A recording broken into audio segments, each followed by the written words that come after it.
After a tense meeting, a millionaire walks toward his luxury car when a 7-year-old orphan girl he often helps runs desperately toward him, banging on the window and shouting, "Uncle, don't start the car! It's going to explode!" His first reaction is a condescending laugh, convinced it's just a child's fantasy, but as soon as he turns the key in the ignition, the engine stutters with a strange noise, followed by a metallic click and the rapid ticking from the dashboard. His expression changes instantly. What happens next leaves everyone in shock. The air in the underground parking garage was cold and smelled of damp concrete and the promise of rain. Arthur Pierce felt the weight of the grey Monday afternoon settle on his shoulders, a burden added to the tension of the meeting he'd just left. The words of his lawyers still echoed in his mind, sharp phrases about sabotage, embezzlement, and a betrayal that came from within, from someone in whom he had placed blind faith. On the outside, he maintained the facade of unshakable control that had made him a legend in the business world. But inside, a deep, ancient loneliness was eating him away. The empire he had built, brick by brick, now seemed like a house of cards about to collapse, and the isolation he'd always felt at the top had never been so chilling. His footsteps echoed in the subterranean silence, a solitary beat against the distant hum of Chicago traffic. He spotted his car, a German luxury sedan, polished and imposing under the fluorescent lights. It was more than a vehicle. It was a symbol of his victory, a suit of armor against a world he had learned to keep at a distance. As he approached, a small figure emerged from the shadows between two concrete pillars. It was Leah, the 7-year-old girl with big, wary eyes whom he'd been seeing around for months. He would always slip her a few dollars for a snack, sometimes a piece of fruit or a chocolate bar he kept in the car. It was a small gesture, a quiet way to soothe his own conscience, to connect, if only for an instant, with a vulnerability he refused to admit in himself. Today, however, she didn't wait. She ran toward him, her grubby face contorted in panic. Her small fists pounded frantically against the driver's side window as soon as Arthur unlocked the doors. The sound was muffled, desperate. "Mister!" "Don't start the car," she yelled, her voice strained with fear. "Don't get in, it's gonna blow up." Arthur, lost in his own troubles, felt a flash of irritation, quickly replaced by a paternal condescension. He managed a tired smile. It was probably a fantasy, a game to get his attention, or maybe a few extra bucks. Kids on the street learned to be creative. "Easy there, little one," he said, opening the door and awkwardly patting her tangled hair. "It's just a car. Cars don't just explode like that, only in the movies." He slid inside, the smell of new leather calming his nerves. He ignored her shouts from outside, muffled by the thick glass. He needed to get home, to think, to map out a strategy. With a sigh, he turned the key in the ignition. The engine, normally a smooth, powerful purr, sputtered. A sharp, metallic crack echoed from under the hood. Then an acute click from the dashboard, and then a sound that froze the blood in his veins. A ticking, quiet but fast, accelerating with every second. It wasn't the clock. It was something mechanical, urgent, deadly. His eyes widened, the facade of control shattering into pure terror. He looked out and met Leah's eyes through the windshield. There was no fantasy there. There was only the desperate panic of someone who knows death is seconds away. The reality hit him like a punch. She wasn't playing. Without thinking, he threw himself out of the car, his clumsy body hitting the concrete. Leah grabbed his arm with surprising strength, pulling him away with all her might. They had barely scrambled a few yards when the world became a deafening flash and a wave of infernal heat.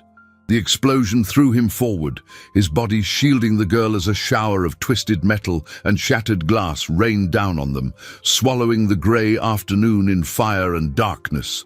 The first sound to break the ringing in his ears was a low, almost inaudible moan. Arthur blinked, dust and smoke stinging his eyes, and the world came back into a distorted, nightmarish focus. He was lying on top of Leah's tiny body, the weight of his own frame protecting her, but also crushing her. The heat from the blast still radiated from the smoldering wreckage of what had been his car. Fire alarms began to shriek, a high-pitched wail that echoed off the concrete, and the ceiling sprinklers burst to life, unleashing a cold, artificial rain that mixed with the soot. He pushed himself up with difficulty, feeling a sharp pain in his shoulder and the throb of 1,000 tiny cuts where glass had struck him. "Are you okay?" he asked, his voice hoarse, almost a whisper. Leah didn't answer. She was curled up, her eyes wide with terror, trembling uncontrollably. He gently touched her arm, and she flinched like a startled animal. It was then he saw it. She wasn't hurt, at least not visibly. The trauma, however, was etched into every fiber of her being. That look hit him harder than the shockwave from the blast. Hurried footsteps and shouts echoed through the garage. 2 security guards, pale and wide-eyed, were the first to arrive, their flashlights cutting through the haze of smoke and steam. "Mr. Pierce, sir, are you all right?" one of them yelled, running toward him. Arthur just nodded, unable to form a coherent response. His mind, usually so sharp and analytical, was a vortex of confusion and fear. He took off his suit jacket, now torn and filthy, and wrapped Leah in it, an instinctive gesture of protection that surprised him. He pulled her close, and for the first time, she didn't shrink away. She clung to him, her small face buried in his chest, her sobs shaking her fragile body. The coldness that defined him, the distance he kept from everyone, began to melt under the heat of that terrified trust. He was no longer just a millionaire who had survived an attack. He was the protector of a child who had just saved his life. The responsibility of that role weighed more heavily than his entire empire. Soon, the place was swarming with police and paramedics. As a nurse cleaned a cut on his forehead, a detective with a weary face and a sharp gaze approached. "Mr. Pierce, I'm Detective Harding. Can you tell us what happened?" Arthur recounted the facts concisely, his business mind taking over by habit. The meeting, the girl, the warning, the ignition failure, the ticking. He instinctively omitted the details about the sabotage in his business. The detective listened patiently, jotting notes in a small pad. "Our bomb squad took a preliminary look," Harding said, lowering his voice. "Whatever it was professional, placed precisely, right on the ignition system. To do that, the person responsible would have needed time and, more importantly, access to this restricted area. There are no signs of a forced entry to the garage." The sentence hung in the air, heavy with a dark meaning. The threat hadn't come from the outside. It was within, someone with an access card, someone who walked the same hallways he did, someone he trusted. A chill ran down his spine, a cold that didn't come from the wet concrete. His eyes turned to Leah, who was now sitting in the back of an ambulance, wrapped in a thermal blanket.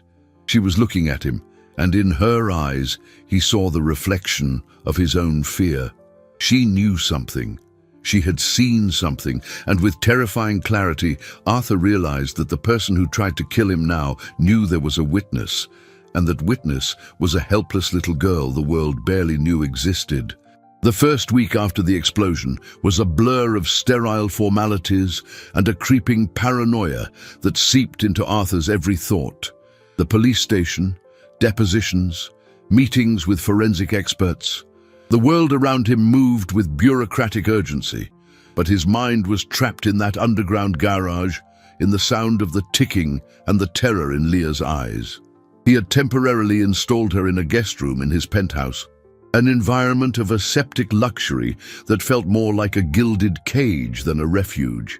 The housekeeper, Mrs. Gable, a kind woman with a concerned gaze, tried everything to make her feel at ease, but Leah remained silent, a small ghost haunting the opulent hallways.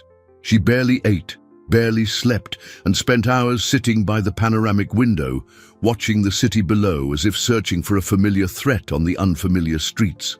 Arthur knew he needed to talk to her, to extract the information that could be the key to unraveling this conspiracy, but every time he approached, he saw the fear in her eyes and backed away.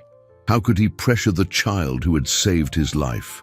On the fourth night, he found her in the kitchen, standing on a stool, trying to reach a cookie jar on the highest shelf. For the first time, he saw her act like a child, driven by a simple desire and not by trauma. He approached silently, took down the jar, and held it out to her. "You can have as many as you want," he said, his voice softer than he'd intended. Leah took one cookie but didn't eat it. She just held it in both hands, looking at him. "Mister," she began, her voice a thread. "I saw a man." Arthur's heart hammered. He sat at the kitchen table, gesturing to the chair across from him. "What man, Leah? When did you see him?" She sat down, her little legs dangling far above the floor. "The night before. The smoke," she said, her memory marking the event by sensation, not by name. "I was sleeping near the warm pipes, downstairs. It was warm there. A fancy car pulled up, but not yours, and a man in a suit got out. He looked around, thought no one was there." She paused, her eyes focusing on a distant point, replaying the scene. "He was tall. He had grey hair at the sides, but dark on top, and he wore a gold watch that shined when the light hit it. He opened a briefcase and took out a little box with wires. He messed around under your car for a while. I got scared, so I hid deeper in the dark. He didn't see me." The description was vague, yet precise in specific details. Grey at the temples, a gold watch. An image formed in Arthur's mind so sharp and painful it stole his breath. Richard, his partner, his friend of over 30 years, the man who had been the best man at his wedding. The honorary uncle to a family he never had. It couldn't be. It was a coincidence, a mistake. Richard had been with him in the meeting that day, expressing shock and concern. But the description, the gold watch Richard had inherited from his father and never took off. The seed of suspicion planted by the detective began to sprout, twisting into a poisonous weed that choked decades of friendship and trust.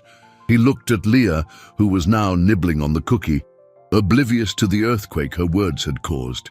"Are you sure, Leah, about the hair, the watch?" She nodded, her mouth full. "I never forget a face," she said, with a simplicity that sounded like an unshakable truth. Arthur felt the floor vanish beneath him. The enemy wasn't just inside his company, he was sitting at his table, sharing his victories, and now plotting his death. And the only person in the world who knew it was the child sitting across from him, whose life was now inextricably linked to his, in a danger he was only beginning to comprehend. In the days following Leah's revelation, Arthur moved through a world that looked the same, but whose colors had turned grim and threatening. Every phone call from Richard, every email expressing solidarity felt like a veiled knife twist. A lifetime of friendship had become a macabre play, where Arthur was forced to act the part of the grateful, relieved friend, while inside he screamed against the betrayal. He hired a private security team, discreet veterans who moved like shadows, but he knew physical barriers were useless against an enemy who was already inside the walls. The real danger, he realized, wasn't for him. It was for Leah. The girl, unaware of the gathering storm, was starting to blossom in her new environment. Under Mrs. Gable's care, she gained weight, her cheeks losing their malnourished pallor. She discovered the joy of a warm bath, clean clothes, and a bed without rocks in her back. She even began to smile, small, shy smiles that lit up her eyes and broke Arthur's heart with a mixture of tenderness and terror. He saw her as a small flower growing on a cliff's edge. The first wave of intimidation was subtle, almost unnoticeable. One day, while Mrs. Gable was taking her for a walk in the building's private playground, a well-dressed man approached. "Oh, what a pretty little girl," he said, smiling. "Weren't you at the Pierce Corp building the other day? I heard you saw something interesting in the garage." Leah, taught by life on the streets to distrust strangers with easy smiles, just grabbed Mrs. Gable's hand and hid behind her. The housekeeper, sensing the strangeness of the approach, firmly sent him away. That night, Mrs. Gable reported the incident to Arthur, her brow furrowed with worry.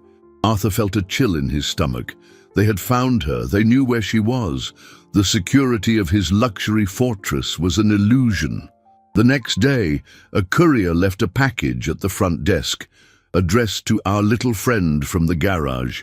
Inside was a beautiful, expensive porcelain doll, but in its tiny ceramic hand was a note. The handwriting was elegant, almost inviting. "Pretty things can break so easily. It's best to forget what you saw." The threat was unmistakable, a masterstroke of psychological terror. It wasn't explicit violence, but a constant reminder of her vulnerability. Fear settled back into Leah's eyes, erasing the small progress she had made. She stopped going to the playground and started having nightmares again, waking up in tears in the middle of the night. Arthur felt powerless, a chained giant. His resources, his influence, his money, none of it seemed capable of building a shield strong enough to protect this child. He tried taking her to the police so she could be placed under official witness protection.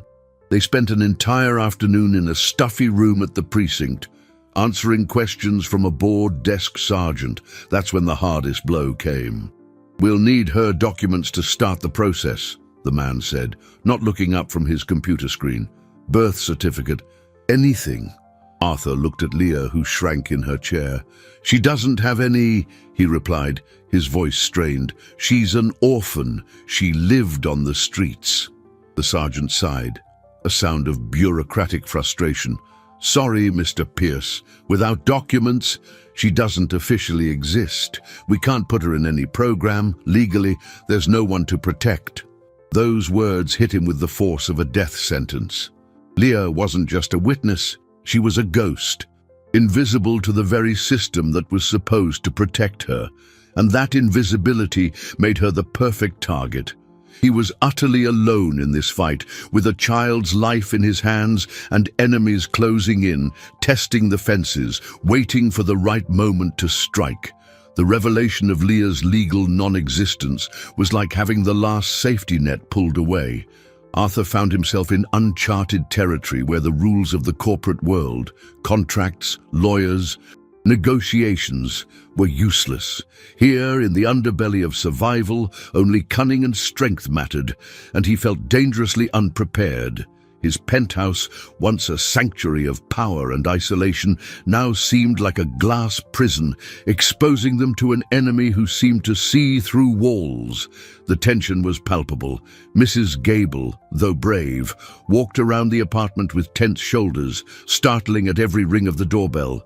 Leah had regressed to near-total silence, communicating through gestures and glances that carried the weight of an old fear, now renewed and intensified. Arthur tried to maintain a routine, working from home, participating in video conferences where he had to face Richard, smiling and discussing financial projections while his mind screamed betrayal. Every conversation was a dangerous game, him searching for a slip, for any piece of information that could confirm his suspicions, and Richard, the master of deceit, playing the part of the loyal, unworried friend. During one of these calls, the betrayal ceased to be a suspicion and became a crushing certainty. They were discussing company security after the accident. "I've already beefed everything up, Arthur," Richard said in a reassuring tone. "New cameras, stricter protocols. It's unthinkable that someone could have planted a device like that, especially one so sophisticated, activated by the ignition." Arthur's blood ran cold. The information that the device was activated by the ignition was a technical detail known only to him, the forensic experts, and Detective Harding. It had never been released publicly or in any internal company reports.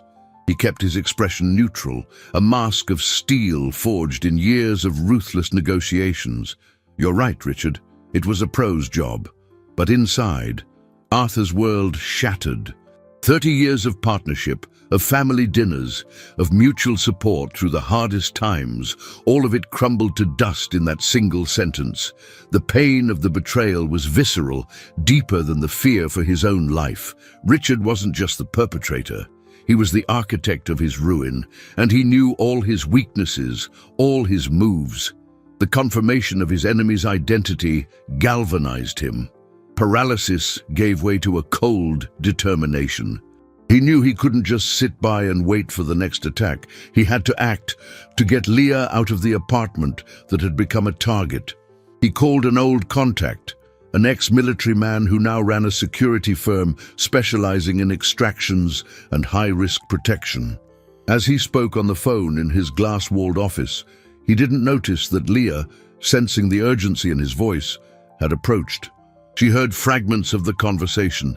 "Need a safe place, out of the city, off the grid." The fear in her eyes was replaced by an expression of panic. She knew that tone. It was the sound of adults making plans that would leave her behind. She had been left in shelters before, places that promised safety but were just another version of abandonment. Before Arthur could finish the call, Leah turned and ran. He saw her in the reflection in the glass, a tiny figure disappearing down the hall. "Leah," he called, hanging up the phone. He found her in her room, hastily stuffing a small backpack with the days-old cookie, the broken doll, and a sweater Mrs. Gable had given her. "What are you doing?" he asked, his heart aching. She turned to him, her eyes shining with stubborn tears. "You're going to send me away," she said, her voice trembling but accusatory. "I know it, but I won't go. I know how to hide by myself. I've always hidden." Before he could respond, she shot out the door toward the service elevator, an escape route that her street-smart mind must have already mapped out. The alarm on the elevator door blared, shrill, and Arthur realized, with a cold horror, that he had just lost the one person he was trying to protect. The sharp wail of the service door alarm cut through the silence of the penthouse like a knife. For a second, Arthur was paralyzed. The accusation in Leah's eyes echoing in his mind. "You're going to send me away." He wasn't going to send her away. He was going to protect her. But how could he explain that to a child whose entire life had been a series of abandonments? Instinct overrode paralysis. He ran, his heart hammering against his ribs, past a stunned Mrs. Gable. "She's run off!" he yelled, mashing the button for the main elevator with impotent fury. Every second of waiting was torture. He imagined Leah, small and agile, descending the service stairs, moving through the building's guts with a familiarity that he, the owner, did not possess. He reached the service lobby, a labyrinth of concrete hallways and metal doors, and found it empty. The frightened doorman just stammered that he'd seen a small blur dash through the back door, toward the alley. She had vanished into the concrete jungle that was her natural habitat. Arthur felt a cold despair wash over him. His security team mobilized, speaking in code into their communicators, scanning security camera footage, but it was useless. Leah moved like water, seeping through the city's cracks, invisible to the electronic eyes that watched over his world of wealth. She knew the passages, the alleys, the blind spots. She was a survival expert, and he, with all his power, was an amateur in her territory. The next few hours were the longest of his life. Back in the penthouse, he paced, the phone glued to his ear, as his security team scoured the city. Every alley, every makeshift shelter, every known hangout for street kids they could identify. Nothing. It was like looking for a needle in a haystack, a needle that didn't want to be found. He tormented himself with the thought that in trying to protect her, he had pushed her directly into danger. Richard knew she was his weakness. He would be hunting her. Then the call came. "Sir, we have a visual. Near the L tracks in the loop. One of our team spotted her with a group of other kids. Looks like she went back to a place she knew." The relief that flooded Arthur was so intense it made him dizzy, but it was immediately followed by an even greater fear. It was an exposed location. "I'm on my way. Keep eyes on her, but do not approach. Don't scare her." He got into the armored car that had replaced his own, the driver tearing through traffic. It was then that his security guard, monitoring street cams on a tablet, swore, "Sir, a black van, no plates, just pulled up hard." Arthur watched the scene unfold on the small screen, a real-time horror movie. 2 burly men got out. The other kids scattered like birds. Leah tried to run, but one of them grabbed her. She fought, a tiny fury against brutal strength. Arthur yelled incoherent orders at the driver, but he knew they were minutes away, too late. Leah, however, was no passive victim. In a swift, precise move forged in countless escape attempts, she sank her teeth into the hand holding her, and she, with her other leg, kicked the man's shin with all her might. He roared in pain, his grip loosening for an instant. It was enough. She broke free and darted, not into the open street, but into the narrow entrance of an indoor market, a labyrinth she knew, like the back of her hand. When Arthur's car screeched to a halt, the men were already back in the van and gone. He found her huddled behind a dumpster, trembling, but her eyes were burning with defiance. He pulled her into his arms, the relief making his own body shake. "They got me," she whispered, her voice muffled against his chest. They said if I didn't forget what I saw, they would find my friends, TJ, Mia. They said they'd hurt the other kids." Arthur held her tighter, the horror of those words embedding itself in his soul. It wasn't just about silencing a witness anymore. It was about cruelty. It was emotional blackmail of the vilest kind, and he realized that hiding was no longer an option. They wouldn't stop hunting her, using the only family she'd ever known as a weapon. Protecting Leah wasn't enough. He had to destroy Richard. Leah's brief abduction was the spark that ignited Arthur's determination. Fear gave way to a cold, calculating fury. He brought her back to the penthouse, but the dynamic had changed. It was no longer an uncertain refuge, but a war room. He looked at the girl, who sat on the sofa still clutching her battered backpack as if it were a shield, and saw in her not just a victim to be protected, but an ally, a survivor whose resilience shamed his own caution. Using other children as bait was a line that could not be crossed. It had turned a fight for survival into a war for justice. That night, Arthur called an emergency meeting at his home. Not his corporate lawyers, but a select, loyal group, his head of security, an ex-colonel named Miller, and a brilliant young private investigator, Helena, known for her skill in navigating the gray areas of technology and information. He laid it all out, the sabotage at the company, the explosion, Leah's description, Richard's inadvertent confirmation, the veiled threats, and finally the kidnapping attempt. Miller listened with a stone-faced expression, while Helena typed furiously on her laptop, her fingers flying across the keyboard. "They're using the system against you, Mr. Pierce," Helena said, not looking up from the screen. "Richard has connections, influence. Going through official channels is suicide. They'll flip the narrative, paint you as a paranoid businessman who's abducted a street kid." Her words were direct, devoid of comfort, and Arthur appreciated the brutal honesty. "So what do we do?" he asked. Miller leaned forward. "We strike back, but not on their turf, on ours. You know Richard's Achilles heel better than anyone." Arthur thought Richard was ambitious, greedy, but his greatest weakness was his need for legitimacy, to be seen as a philanthropist, a pillar of the community. It was a carefully constructed facade. It was then that Leah, who had been silent, observing the adults with her childlike wisdom, spoke up. The men in the van, they talked about a place, Tomorrow's Hope. The name sounded familiar to Arthur. It was a charity, an orphanage his company generously sponsored. At Richard's insistence, Helena typed in the name. "Interesting," she murmured. "The Tomorrow's Hope Foundation was established 5 years ago. In the last 2 years, it's received anonymous donations of astronomical value, inconsistent with its size, and several other smaller children's charities have closed down in the same period, citing financial trouble. A pattern began to emerge, a shadow that stretched far beyond a simple corporate power grab. "They're not just trying to eliminate me," Arthur said, the realization hitting him hard. "They're doing something with these charities." The real breakthrough came in the dead of night. Helena, her eyes red-rimmed but shining with triumph, turned her laptop toward Arthur. "I'm in," she said. "I broke into the offshore servers where Richard moves the company's grey money.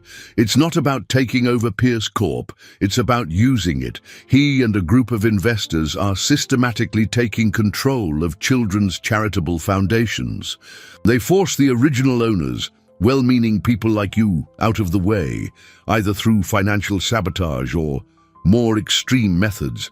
And then they funnel the resources, the donations, the grants. They're laundering money through a network of shell orphanages. What he thought was a personal attack was, in fact, just one piece on a much larger board. A monstrous conspiracy that used the facade of helping needy children to feed the greed of criminals.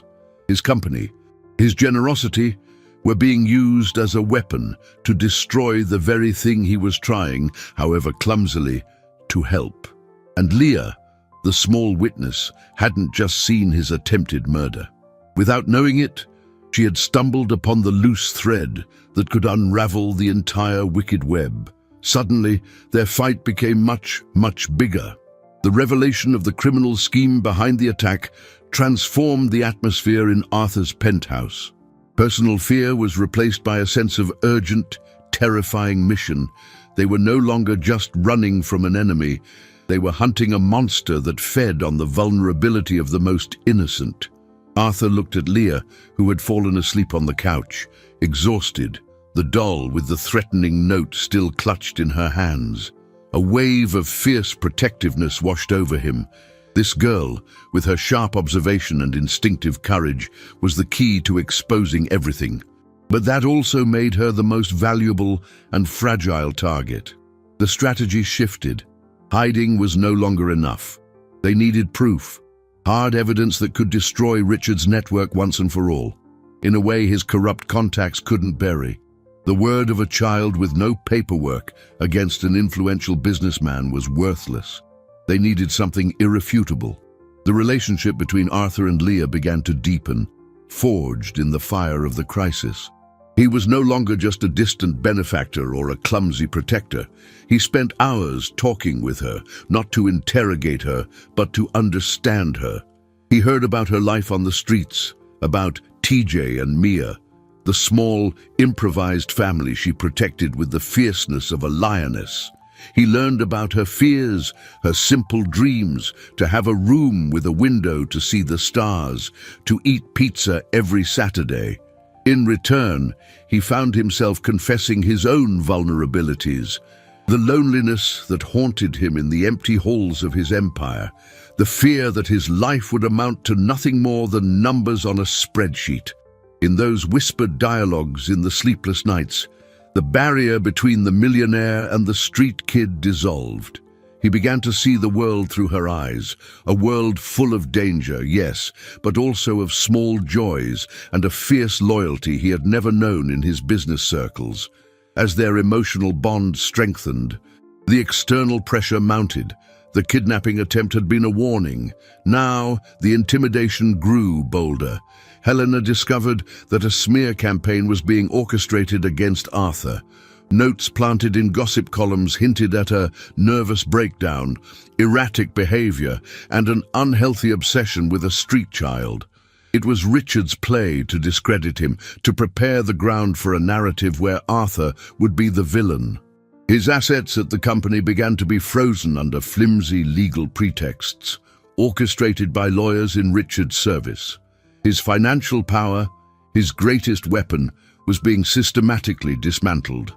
One day, the police knocked on his door. 2 officers, with an arrogant demeanor and a warrant in hand, accused him of improper custody of a minor. It was an anonymous tip, of course. The girl has no family, Mr. Pierce. Her place is in a shelter with Child Protective Services until the situation is sorted out. Arthur felt panic rise in his throat. It was Richard's checkmate.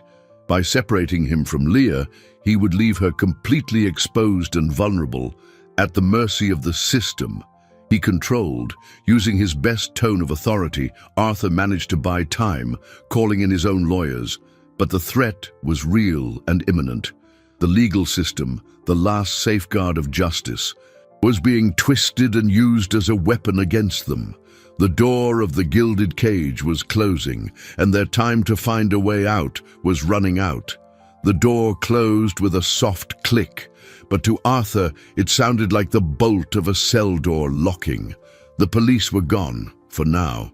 His lawyers, with a flood of legal jargon and the promise of a drawn-out court battle, had secured an injunction, a piece of paper that delayed the inevitable.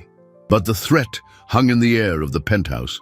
Thicker and more suffocating than the smoke from the explosion, Leah was huddled on the largest sofa in the living room, hugging her knees, looking even smaller amidst the vast designer furniture. Her eyes, big and dark, followed Arthur's every move. He saw the question there, a question she didn't dare ask aloud. "Are you going to let them take me?"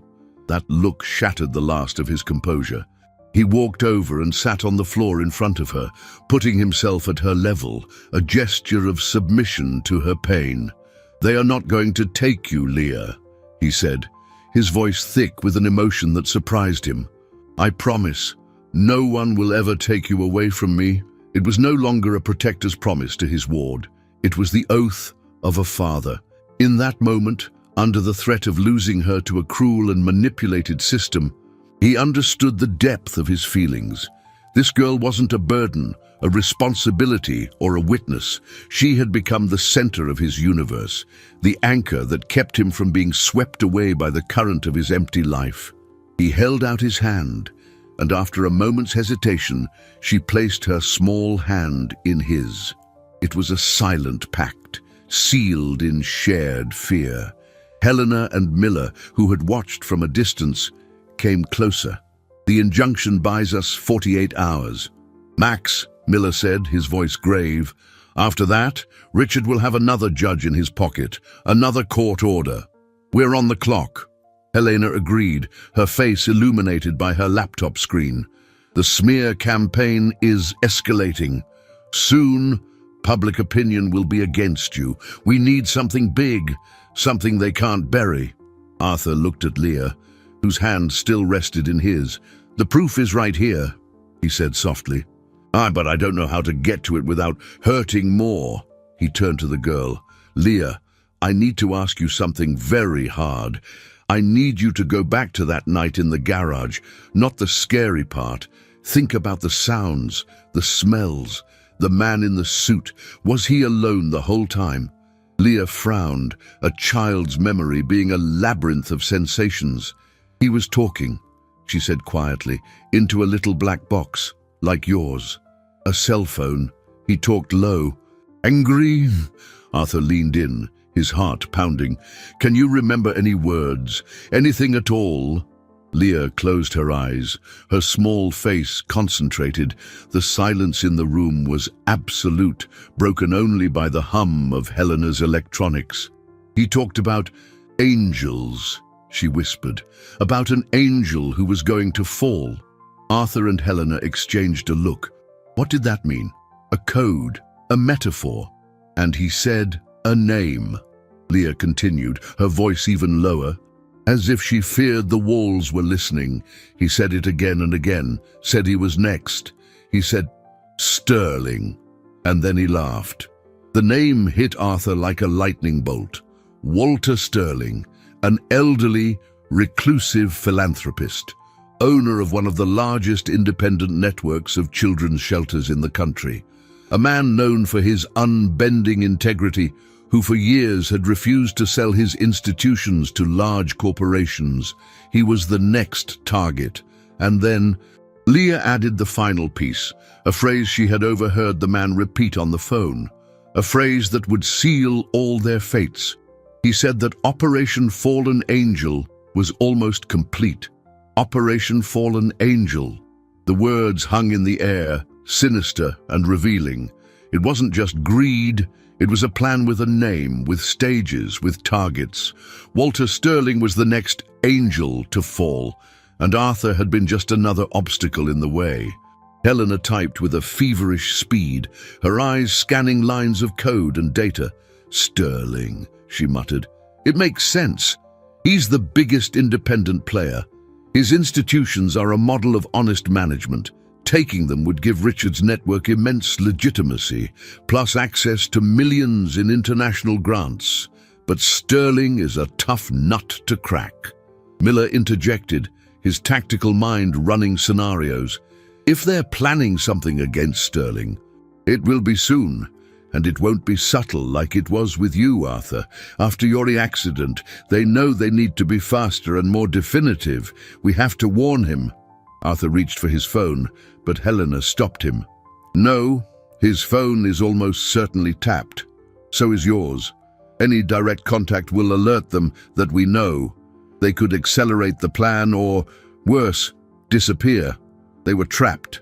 They knew the enemy's next move, but couldn't act without exposing themselves. The pressure of the 48-hour injunction weighed on them. Arthur felt the walls closing in. It was Leah, again, who offered the solution, with the simple, direct logic of a child who sees the world without adult complications. "If you can't call him, go to him," she said, as if it were the most obvious thing in the world. "He likes birds, I know. I used to see him in the park, by the pond. Every day, real early in the morning, he sits on the same bench and feeds the ducks." They all turned to her, astonished. "How do you know that, Leah?" Arthur asked. "Everyone who lives on the street knows about the lonely people," she explained. "We learn who's good and who isn't. The Birdman is a good one. He always leaves an extra piece of bread on the bench, just in case someone needs it. A routine. A weakness in the impenetrable security of the old philanthropist. It was an insane risk. Arthur was a marked man. Going out in public was making himself a target, but it was their only chance. Miller began to sketch out a plan. "It'll be a reverse extraction. We need to get you to him without being seen. We'll use service routes, swap cars. It'll be before dawn. You'll have 5 minutes, max, to convince him of the danger." The tension in the room was almost unbearable. Arthur looked at Leah, who watched him with an absolute trust that both terrified and strengthened him. He wasn't just fighting for his life, or for hers. He was fighting for Walter Sterling, for TJ and Mia, for all the children who depended on the kindness of strangers. The dawn arrived, cold and damp. Arthur dressed in plain clothes, a baseball cap to hide his face. Before he left, he went to Leah's room. She was awake, sitting up in bed. "Be careful, mister," she whispered, and held out a small object. It was a smooth, grey stone she had carried in her pocket for as long as she could remember. "It's for good luck." He took the stone, feeling the warmth from her hand. It was the most valuable possession she owned. He put it in his pocket, the small talisman weighing more than all his money. "I'll be back soon," he promised. As the nondescript car pulled away into the dark, deserted streets, Arthur clutched the stone in his pocket. The success of this mission didn't depend on his wealth or influence, but on the trust of a reclusive philanthropist and the luck held in a street kid's stone. And he knew, with a terrifying certainty, that Richard would be watching too, waiting for a single false step. The park was wrapped in a cold mist rising from the pond, swallowing the outlines of the trees and muffling the sounds of the waking city. Arthur felt his heart beating out of rhythm, a drum of anxiety against the ghostly silence. Miller had dropped him 200 yards from the location, hidden in an ordinary car, monitoring the area with surveillance gear. "You have 5 minutes, starting now." Miller's voice crackled in his earpiece. Arthur walked down the gravel path, hands in his pockets. Leah's stone an anchor in the maelstrom of fear, and then he saw him, exactly as Leah had described, An elderly man, white-haired and stoop-shouldered, sitting on a wooden bench facing the pond. He was tossing breadcrumbs to the ducks gathered at his feet, a morning ritual oblivious to the danger surrounding him. Arthur approached slowly, so as not to startle him. "Mr. Sterling," he said, his voice low. The old man turned, his blue eyes, once serene, now sharp and wary behind thick glasses. "Who's asking?" "My name is Arthur Pierce. I know this is going to sound insane, but you are in grave danger, and so am I." He spoke quickly, the words tumbling out in an urgent flow. He told him about Richard, the explosion, the criminal network taking over charities. He mentioned the name Operation Fallen Angel. Sterling's face, initially skeptical, transformed. Suspicion gave way to a grim recognition. "I've received offers," the old man said, his voice frail but firm. "Pressure, anonymous calls in the middle of the night. I thought it was just aggressive business tactics." "It's more than that," Arthur insisted. "They're going to try something. Today, tomorrow. We need to go to the police, but not just anyone. We need someone on the outside, someone Richard can't control." As they spoke, his earpiece crackled. "Arthur, we've got company. 2 men, suits, approaching from the east side. They don't look like they're here to feed the ducks. Get out of there. Now!" Panic threatened to overwhelm him. Arthur looked at Sterling, whose face had gone pale. "We have to go," he said, reaching for the old man's arm. But Sterling hesitated. Decades of a methodical, isolated life had made him resistant to sudden change, to trusting strangers. In that second of hesitation, the men reached them. "Mr. Sterling, we're here on behalf of Richard Allen." He caught himself. "Richard, he's very concerned for your safety," one of them said with a smile that didn't reach his eyes.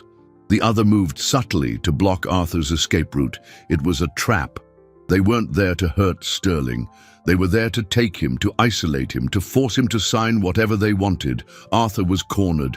"Don't go with them," he said to Sterling. "It's a sham." The first man laughed. "Mr. Pierce hasn't been well lately. Corporate paranoia. You know how it is." They grabbed Sterling's arms. The frail old man offered no resistance. He was in shock. "Leave him alone," Arthur shouted, taking a step forward. The second man turned to him, and Arthur saw the metallic glint of something in his hand, hidden by his jacket. Not a gun, a syringe. A silent, discreet method of neutralization. "You shouldn't have left the house, Pierce," the man said, advancing. Arthur backed away, stumbling, the gravel sliding under his feet. He was unarmed, trapped. His audacious plan had turned into a complete disaster. He had not only failed to save Sterling, but he had also served himself up on a platter to the enemy, far from any help, in a fog-shrouded park. Time seemed to stretch and snap back. The world narrowed to the tip of that needle, a silver point promising oblivion, and the cold eyes of the man holding it. Arthur tasted the bitter gall of total failure.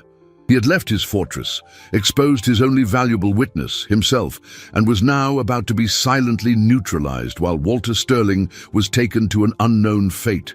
All his power, all his wealth, reduced to helplessness in a damp park at dawn. He took another step back, his foot slipping on the wet gravel. It was over. Then a memory hit him, a conversation from the night before with Helena and Leah. "If something goes wrong," Helena had said, "we need a signal only you can give." Leah, with her practical logic, had suggested, "Talk about the birds. No one will think it's weird in the park." It was a desperate plan, a 1 in a million shot.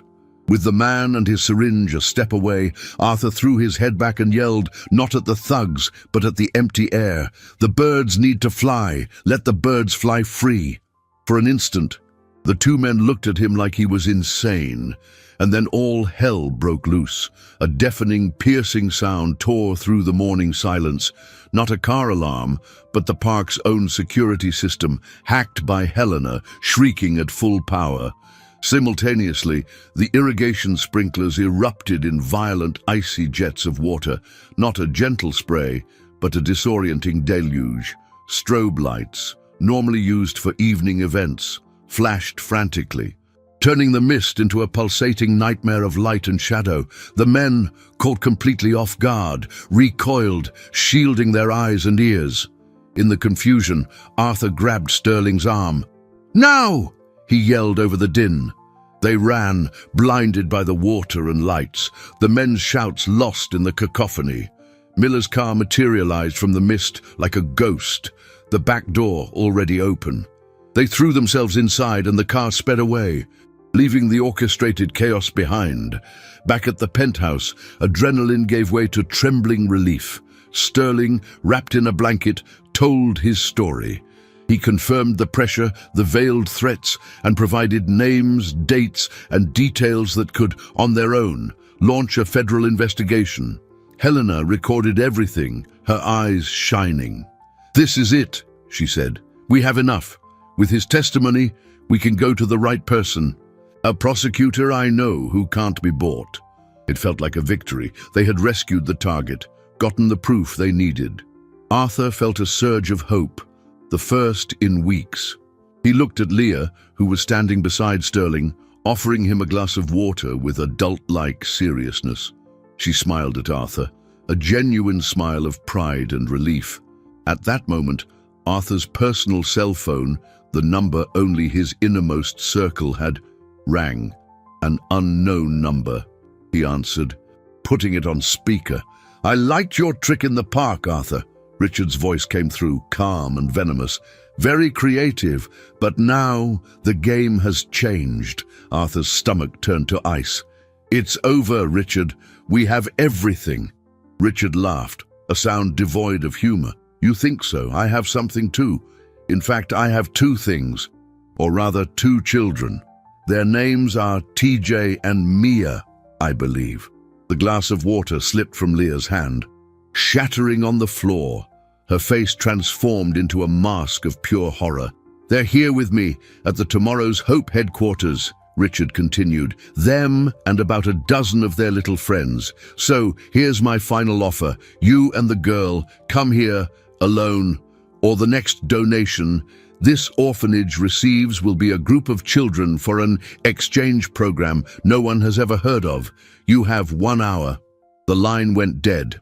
Arthur looked at Leah, at the terror in her eyes, and knew he was caught in the cruelest trap of all, an impossible choice between saving himself and the girl who had become his daughter, or sacrificing the only family she had ever known. The silence that followed Richard's call was heavier than any explosion. It was the silence of despair, of checkmate.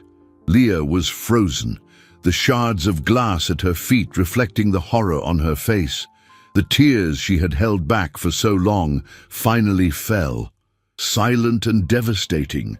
The sound of her choked sob was the only thing that broke Arthur's paralysis. He knelt before her, ignoring the broken glass, and gripped her shoulders. "Leah, look at me," he said, his voice firm, though his own heart was breaking. "I will not let anything happen to them. Do you hear me? We are going to get them out of there." But how? The threat was absolute. The lives of a dozen children against theirs. Miller and Helena were livid. "And it's an obvious trap," Miller said.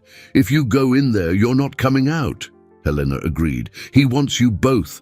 He wants the witness and the man who can finance his destruction. It's the final solution." Arthur knew they were right, but he was also looking at Leah's face, at the agony of a child forced to choose between her new safety and her loyalty to her old family. He couldn't ask her to make that choice. He wouldn't make that choice. Dignity, justice, everything he was fighting for demanded that he not sacrifice innocent children. "We're going," Arthur said, the decision solidifying in his soul. "But we're not going in blind. Helena, Sterling's testimony. Send it to your prosecutor. Now, tell her to surround the place, but not to move in until my signal. Miller, I need a distraction, the biggest one you can think of." As the two of them rushed to carry out his orders, Arthur turned to Leah. "You don't have to go," he said softly. "I can go alone." Leah lifted her tear-streaked face, and for the first time he saw not just fear in her eyes, but a resolve that mirrored his own. "They're my family," she said, her voice fragile but unbreakable. "I'm going." The Tomorrow's Hope headquarters was an imposing facade, an old building with a manicured lawn that belied the horror it housed. As they approached, alone, as demanded, Arthur felt the weight of every step. Leah held his hand, her small hand cold and trembling, but firm. The door opened before they knocked. Richard was waiting in the lobby, a triumphant smirk on his face. "Punctual," he said. "I always admired that about you, Arthur." He led them into a large hall where about 15 children, including TJ and Mia, were sitting on the floor, watched by 2 of Richard's men. TJ's eyes met Leah's, filled with fear and confusion. "The exchange is simple," Richard said, savoring the moment. "You stay, they go." But before Arthur could respond, Miller's distraction began. Sirens wailed in the distance, growing closer. Richard's phone rang. He answered, his look of triumph twisting into fury. "What do you mean there's a fire at the Pierce Corp main building?" he snarled. "Put the damn thing out now!" It was the window of opportunity they needed. The moment Richards and one of the goons' attention was diverted, Leah acted, not with violence, but with the intelligence that had kept her alive on the streets. "Scatter!" she yelled, a code only the street kids would understand. Instantly, the children, led by TJ, exploded in every direction, running, screaming, creating absolute chaos. They knocked over tables, hid under chairs, turning the hall into a pandemonium. The second goon, caught by surprise, tried to grab one of them, but was swarmed by a flurry of small bodies. Arthur seized the confusion and lunged at Richard, not with the strength of a fighter, but with the fury of a father. The struggle was clumsy and brutal. It was then that Leah, seeing one of the men closing in on Arthur from behind, grabbed a heavy fire extinguisher from the wall. With a cry that held all her pain and anger, she discharged it, the cloud of white chemical powder engulfing the man, dropping him, coughing and blind. At that moment, the hall doors burst open with a crash. SWAT officers, led by the prosecutor, stormed the room. The circle had closed. Richard, pinned to the floor under Arthur's weight, looked up to see not just the guns pointed at him, but the face of Leah, covered in extinguisher dust, her eyes blazing with a fierce justice. He hadn't been defeated by a corporate empire or the police. He had been defeated by the loyalty of a pack of street kids and the courage of the little girl he had underestimated from the very beginning. 6 weeks after that grey Monday afternoon, the late-day sun bathed Chicago in a golden, promising light. The air no longer smelled of damp concrete and danger, but of freshly cut grass and new paint. Arthur Pierce stood in a vibrant garden where once there had been only the oil-stained concrete of his company's underground garage. The site of the explosion, the epicenter of so much trauma and fear, had been transformed. It was now the playground of a modern, welcoming building with colorful walls and wide windows. On the facade, a polished metal sign gleamed in the sun. The Leah Pierce Welcome Center. Justice had prevailed. With Walter Sterling's testimony, Helena's digital evidence, and, crucially, the brave depositions of the children, Richard's criminal network had been dismantled. Operation Fallen Angel had ended not with the fall of the innocent, but with the imprisonment of everyone involved, from Richard down to the corrupt cops who had tried to take Leah. Pierce Corp, under Arthur's new leadership, had undergone a complete restructuring, with a billion-dollar foundation dedicated to protecting and auditing charities, ensuring generosity would never again be used as a weapon. Arthur felt a small hand slip into his. He looked down and smiled. Leah stood beside him, wearing a bright yellow dress, her hair, now clean and shining, tied back in a ponytail. Her eyes no longer held their old fear. They shone with the safety and joy of a child who had finally found her place in the world.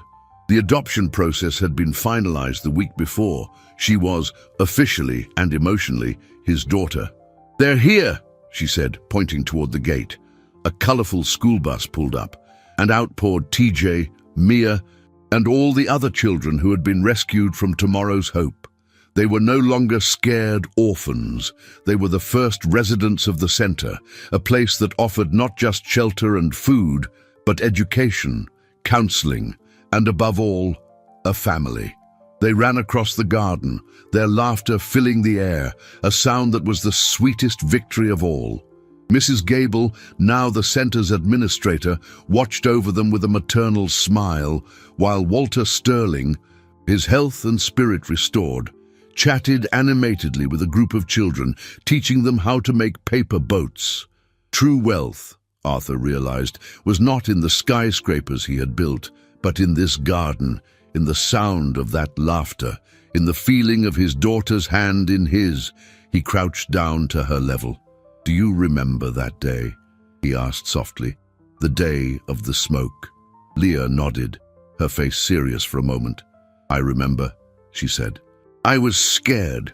"Me too," Arthur confessed. "But you were brave. You saved my life." Leah thought for a moment, then looked up at him, the wisdom of 1,000 lifetimes in her 7-year-old eyes. "And you saved mine, Dad." The word "Dad" hit him with a sweetness so intense his eyes welled up. He hugged her tight, the scent of apple shampoo in her hair, and felt the loneliness that had haunted him his entire life finally dissipate. He understood that the click that had nearly killed him wasn't the sound of a bomb, but the sound of his old life shattering to make way for a new one. It had been a wake-up call, a realization that true protection comes not from armored cars or security guards, but from sacrifice and connection. Real power wasn't in hoarding fortunes, but in the courage to risk everything to protect one another. Looking up at the sky, he saw that the gray afternoon had transformed into a vibrant twilight of hope, proving that even from the darkest, most traumatizing of places, the light of a new family could be born and blossom.